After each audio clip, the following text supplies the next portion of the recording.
Magaalaa Daamaatti waajjirri bulchiinsaa fi nageenyaa kutaa magaalaa Daabee ayyaana cuuphaa karaa nagaan kabajuun haala danda'amu irratti caasaalee nageenyaa fi abbootii amantaa waliin mari'ate. Kaayyoon marii kanaa ayyaana cuuphaa kabajamu dabalatee ayyaanonni biroo rakkoo nageenyaa tokko malee karaa nagaan akka kabajamanii fi nageenya magaalichaa caalmaatti cimsuun haala danda'amu irratti kan xiyyeeffate ta'uu itti gaafatamaan waajjira bulchiinsaa fi nageenyaa kutaa magaalaa Daabee obbo Imaanaa Dhugumaa himan.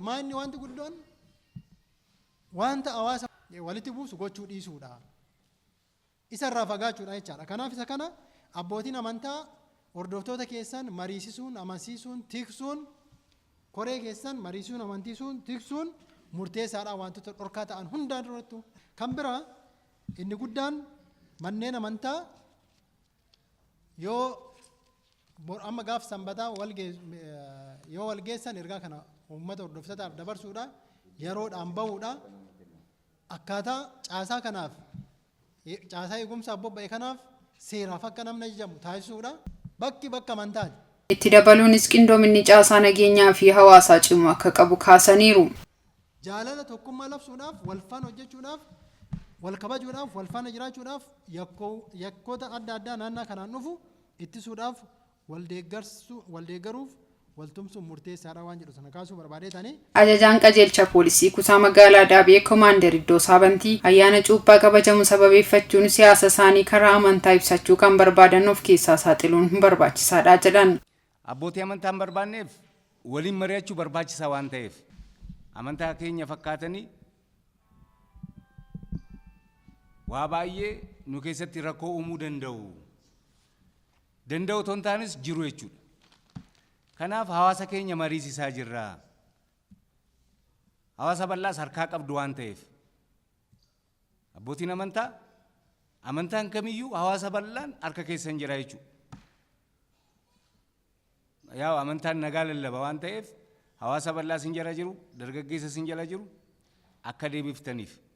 Uffataa fi alaabaa duudhaa amantaa sanaa hin ibsine qabatanii ba'uun dhorkaa ta'uu dubbachuun hunduu bu'aan nageenyaa guddaa ta'uu hubachuu akka qabus dhaamaniiru.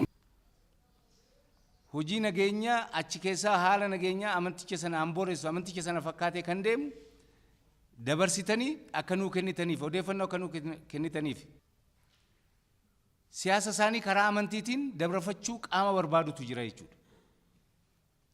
Kanaaf siyaasni kan biraati amantiin kan biraati. Alaabaa lumutti qabatanii ba'uun Oromiyaa keessatti orkaadha jechuudha. Caasaan nageenyaa fi abbootiin amantaa marii kanarratti hirmaatanis guyyaa ayyaanaas ta'e yeroo kamittuu rakkoo nageenyaa mudachuu danda'an ittisuuf waliin ta'uun kan hojjetan ta'uu ibsan. Qaamni nageenyaatii fi abbootiin amantaa bakka tokko dhufee akkana mari'achuun kun nageenya biyyattiitiif bu'aa guddaa qaba.